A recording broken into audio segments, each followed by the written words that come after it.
Hello, I'm Will Brown, Executive Chef at the Terrace restaurant at Longwood Gardens.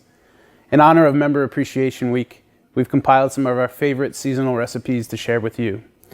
To start things off, Mario Bradshaw, our restaurant manager of 1906, is going to make a simple berry lemonade. I'd like to share one of my favorite recipes for an asparagus and mushroom frittata. And to wrap things up, Vanessa Casper, our executive pastry chef, will be making a vanilla cheesecake with strawberry compote. We sure hope you enjoy these. Let's get started. Hello everyone, and today I'll be making a spring berry lemonade. So let's get started. I'm going to start here with 1.5 ounces of citrus vodka.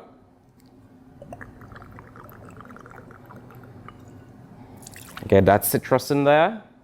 And then I'm going to add some of my Saint Germain liqueur.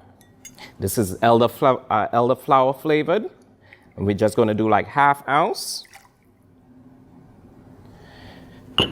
Going to get my berries. A little strawberry, raspberry, blueberries, whatever you can get your hands on. Very simple stuff that you can make at home. Simple syrup. Just a little squirt. And again, you can do this to your taste. Some people like a little sweeter, some people like it a little tart. I'm just going to give this a slight muddle, the berries. I don't want to muddle it too much. And for citrus today, I'm going to put a little spin on it. I'm going to use some grapefruit juice.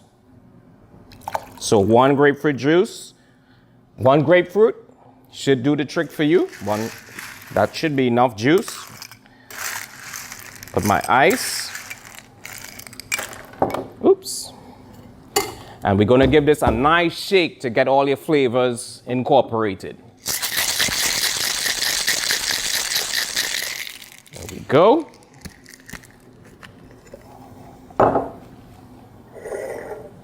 And I'm just going to pour that right in there. Top it up with some more ice.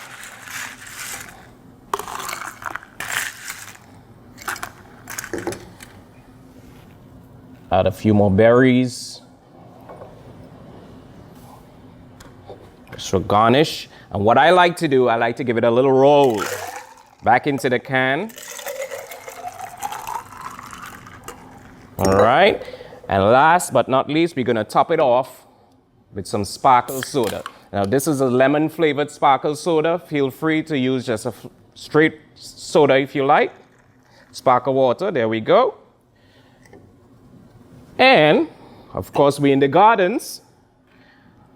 So we're going to add some floral beauty to it. There we go. Voila. Simple, very easy to make at home. All these ingredients you can find at the grocery store. You can pick up your vodka at the liquor store. I think you're allowed 6 bottles. And we hope to see you soon. Sip and smile. Hi. Today I'm going to share with you one of my favorite frittata recipes. It's made with some great local asparagus and mushrooms, finished with some Boursin cheese, and super simple to make with easy to find ingredients. Let's get started. First, we have some beautiful farm eggs here. I'm lucky enough to have some chickens at home, so any recipe that uses a lot of eggs is a good one because more often than not, we have plenty of eggs around. So.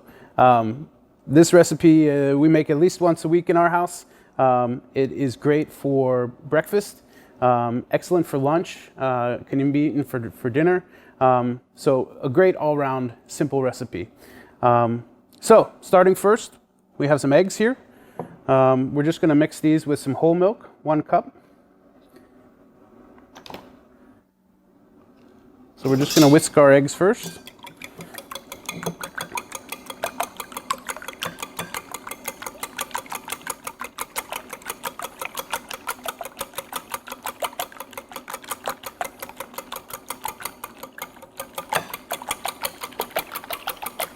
We just want to break everything up.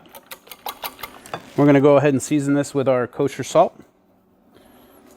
Say 1.5 teaspoons. And some black pepper. 1/2 teaspoon. Then we're just going to slowly incorporate our milk. And this is going to be the base, the custard base for our frittata.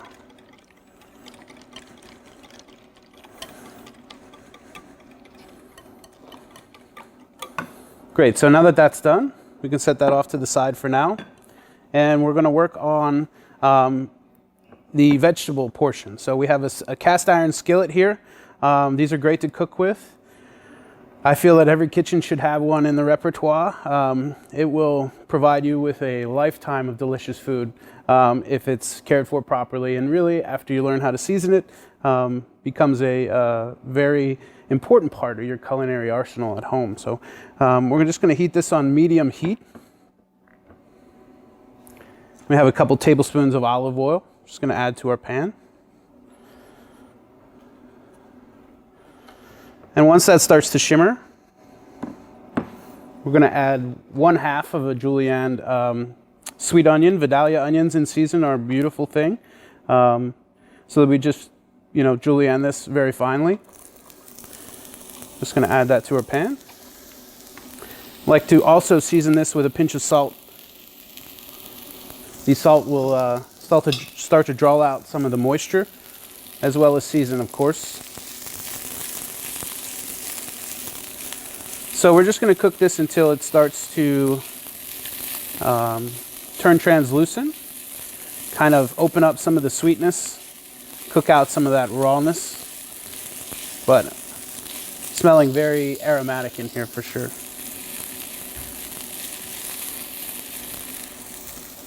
Our next ingredient are going to be some beautiful local button mushrooms. These are right down the street here in Kennett Square. These are from Mother Earth. But you could also substitute any other mushrooms that you like. Shiitake, cremini, portobello. Morel season is just kind of coming down. Chanterelles would also be lovely. But 2 cups of mushrooms that have just been sliced. We'll give another stir to our onions here. We can go ahead and add our mushrooms to that.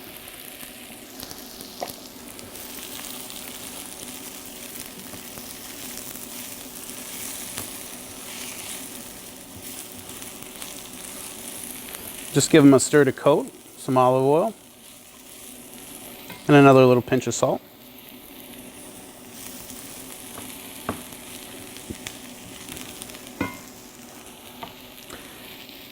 And while these are cooking, we'll just go ahead and slice down our asparagus. So what a special time of year it is when, it's spring and the asparagus starts to come out. And really this asparagus we've been getting from New Jersey has been some of the sweetest we've seen. It is incredible. So, we live in the season here at the restaurant, and when asparagus is in, you should eat it 2 times a day, and then when it's gone, and you wait a whole another year for it to come back. So really, this recipe does a great job of highlighting it. But say you don't like asparagus, you don't have access to it, you have something else in the fridge you want to use, you could easily use broccoli or spinach, kale, Swiss chard would also be great in this recipe. So we're just going to cut down these asparagus to little 1-inch segments here on the bias.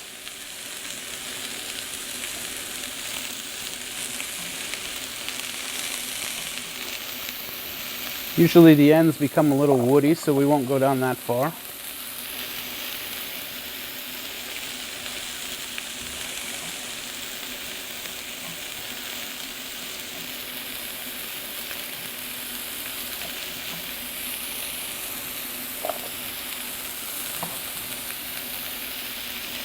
You can hear our mushrooms and onions are cooking away.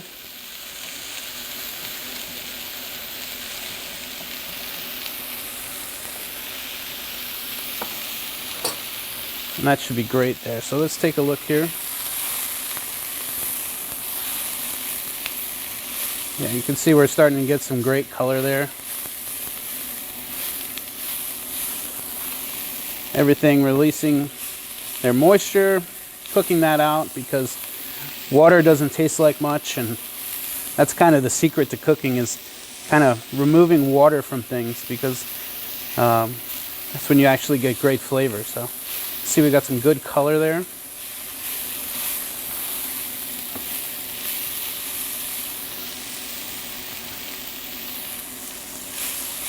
And we'll just give this just another minute here. We're going to shut the heat off and just add our asparagus, just to wilt it ever so slightly.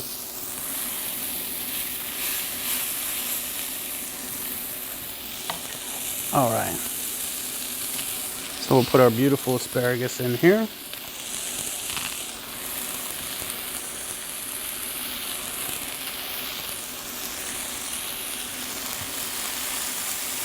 You can go ahead and turn the heat off now.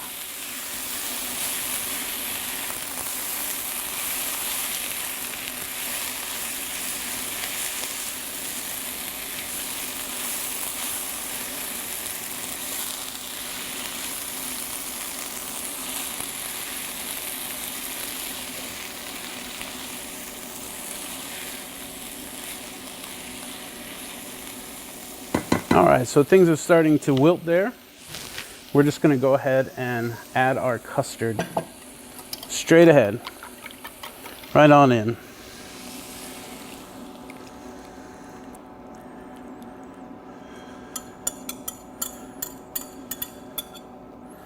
Now you can kind of use your whisk or your spatula there to kind of even things out. Just want to make sure it's nice and even. And then we're going to finish this with some Boursin cheese. This is a garlic and herb cheese that we're fond of here at the restaurant. But you could also use Gruyere or Swiss. Goat cheese would be lovely as well. You can really kind of customize this recipe however you like. So we're just going to put some dollops of this Boursin cheese here.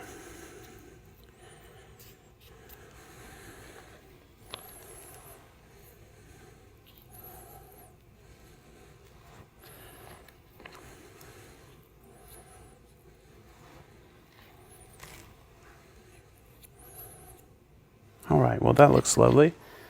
Now, 425 degrees for a standard oven, or 400 degrees if you have a convection oven at home. You can put your whole pan in, and 10 to 12 minutes later, you want your frittata to come out of the oven. We're going to do a little kitchen magic here.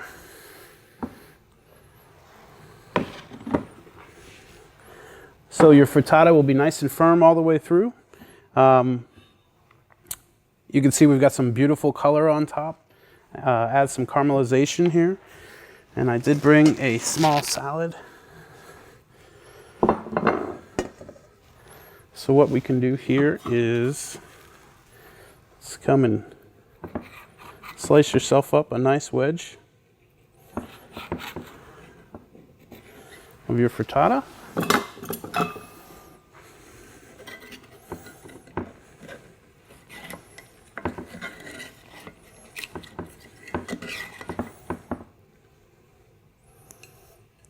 Put that right there. Just a nice simple green salad. Of course, anything from the garden would be lovely. We had some great arugula coming in. So as you can see, a great simple recipe that I hope you enjoy. Today we're going to be making a vanilla cheesecake with strawberry compote. The first recipe we will make is a graham cracker crust. We're going to take 3/4 of a cup plus 2 tablespoons of graham cracker crumbs. We're going to add all of our dry ingredients first. So then to this we're going to add our 2.5 tablespoons of sugar, our cinnamon, ginger, and just a pinch of salt. I like to add the cinnamon and ginger for an extra little flavor to it. So when we make graham cracker crust, I always think about making a sandcastle. When we add our butter to it, what we want to do is think about what the sugar and graham cracker look like at the end. How do you want to make a sandcastle? You want it to be just held together a little. So I'm going to add a little of my butter, mix it,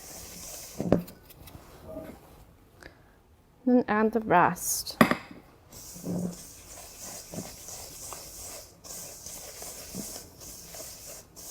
And if you see, our graham cracker holds together perfectly.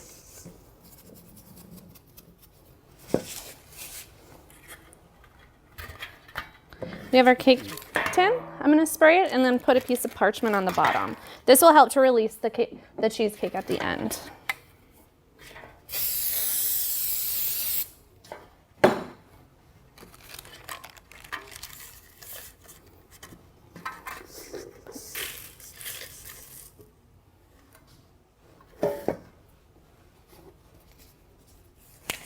And then just pat it down.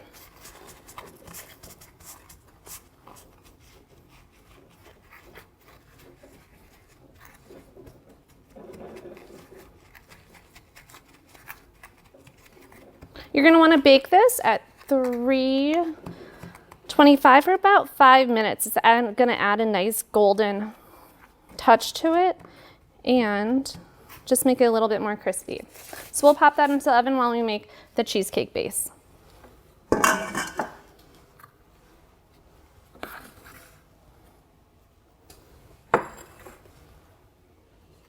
For the cheesecake, we want to take 1 pound of cream cheese. I've left this out for about an hour to soften it up. So that helps to prevent any lumps. So to that, we're going to add our sugar. Adding the sugar at the beginning also helps to kind of break up any pieces of cheesecake or cream cheese to prevent lumping. I'm going to take half of a vanilla bean, slice it in half, take the back of your paring knife, open it up, and then scrape it.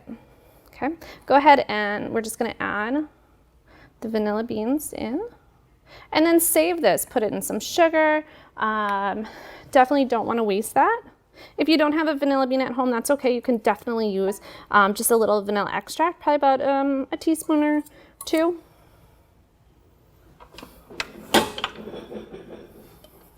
So with cheesecake, it's super important to constantly scrape your bowl.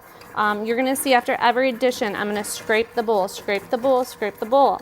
I can't say enough because it helps prevent any of those lumps that we don't want at the end.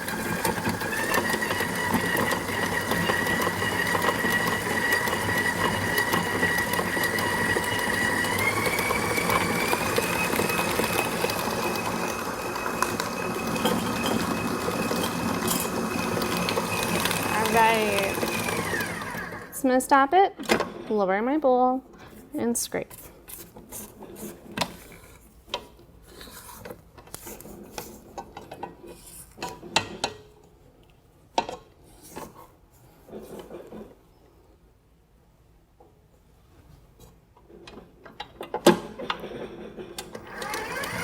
Give it one more nice mix.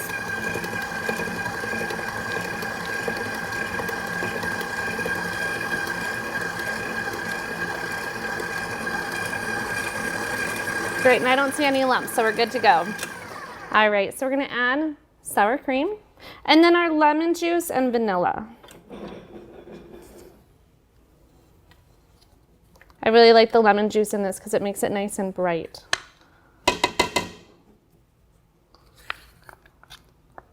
A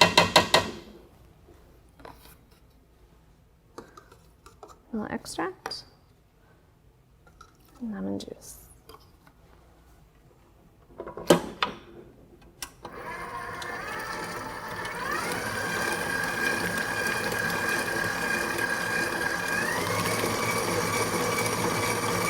It's just come together, so I'm going to lower the bowl again and give it a scrape.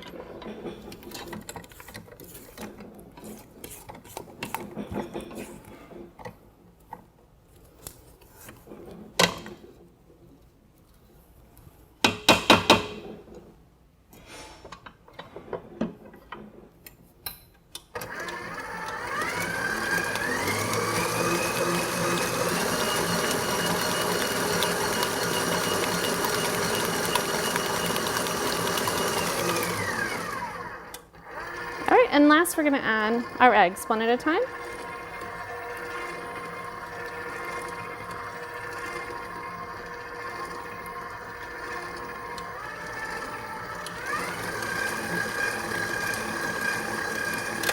Again, we're going to scrape after every addition.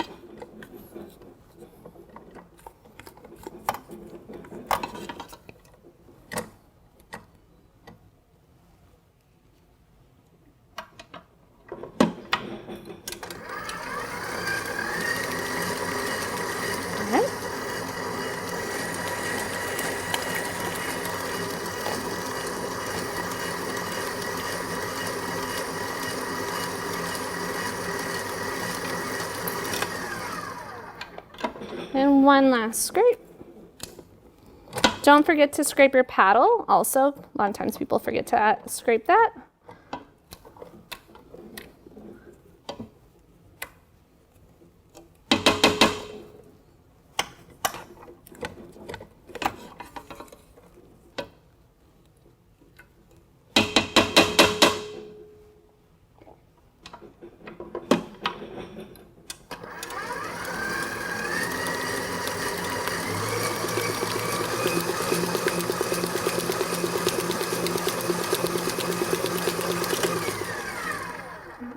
It looks great.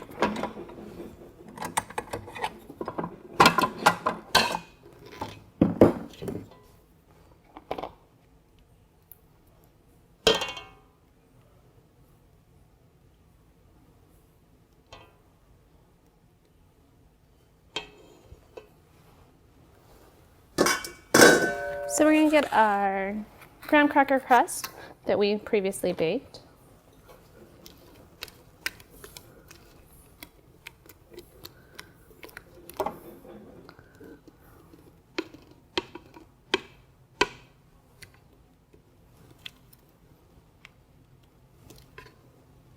Scrape all of this in there.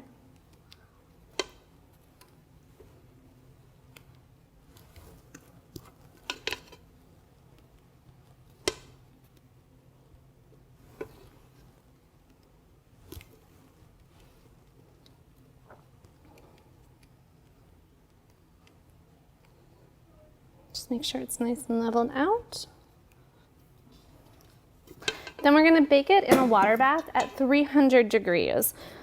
When it's set, it's not going to shake too much. You don't want to see any liquid. It'll kind of be set like a jello. When it's done baking, what you want to do is let it cool at room temperature, and then you're going to put it in the refrigerator. Let it cool for about an hour. If you put it right into the refrigerator, sometimes they'll have a tendency to dip in the middle. So that will help to prevent that from happening.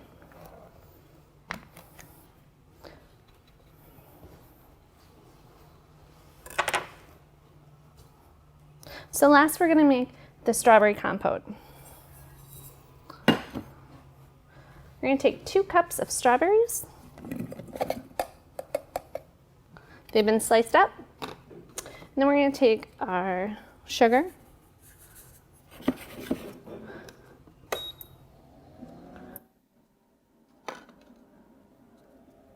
Our lemon juice. And our thyme. We're going to let this cook for a little bit and let the juices come out. This is called macerating. I really love thyme. Thyme is just a really great herb to start introducing to fruits. It just blends very nicely with it. So we're going to cook this until all the sugar is dissolved. You can go on about a medium heat.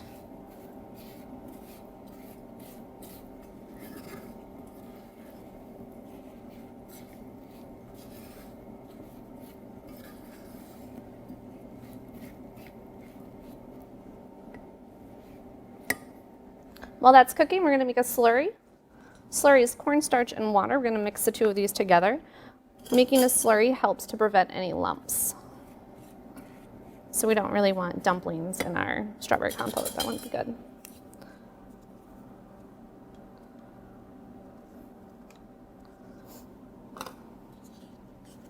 Mix it.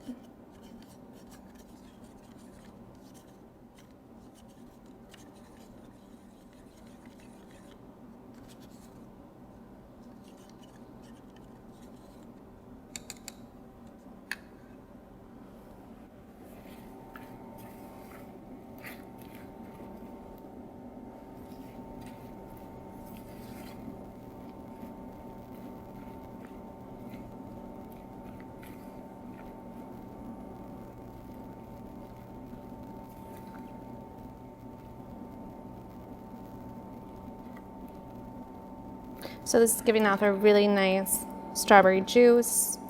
It's what happens when the sugar gets mixed with fruits. Starts pulling all those juices out that we love so much.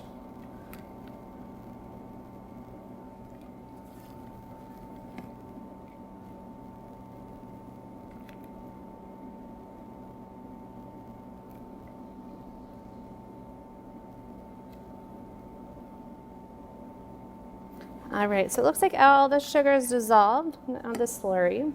Anytime you add cornstarch, you want to cook it for an additional minute.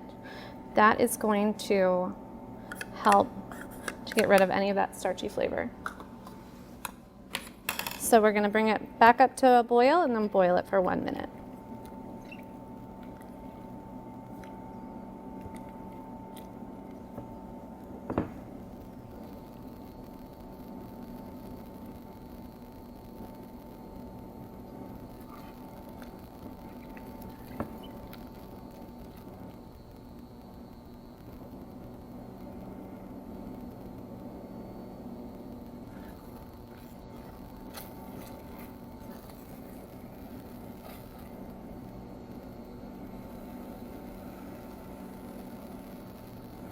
So it just started boiling now. And it's going to go from kind of an opaque color to a nice clear color once all that starch has been boiled out.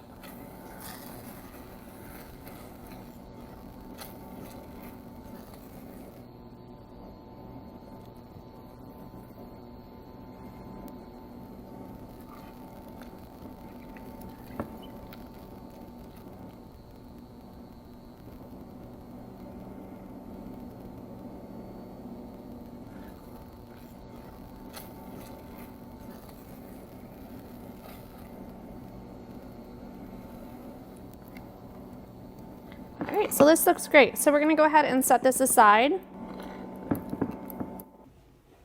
So now we're ready to garnish our cheesecake.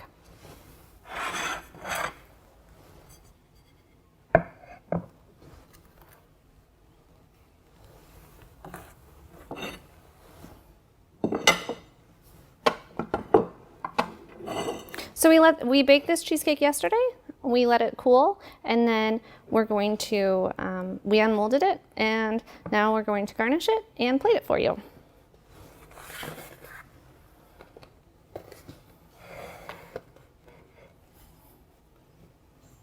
So what I like to do when I have a full cheesecake or a cake of any sort, I like to garnish it for presentation. So we're going to put these beautiful lilacs I found out in the garden on top.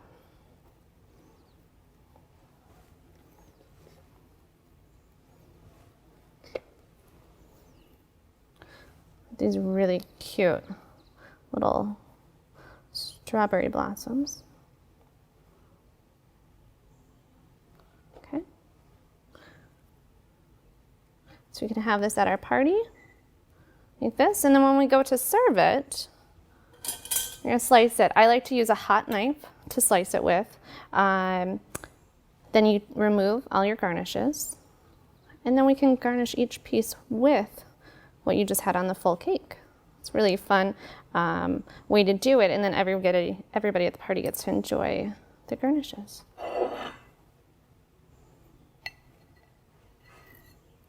It's a cheesecake. I have our strawberry compote here.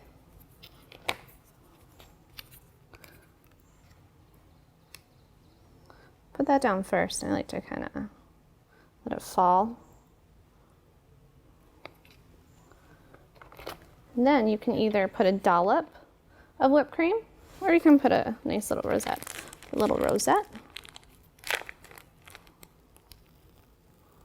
On top.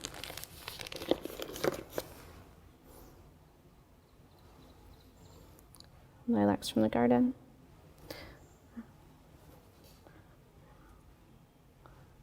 The strawberry blossom.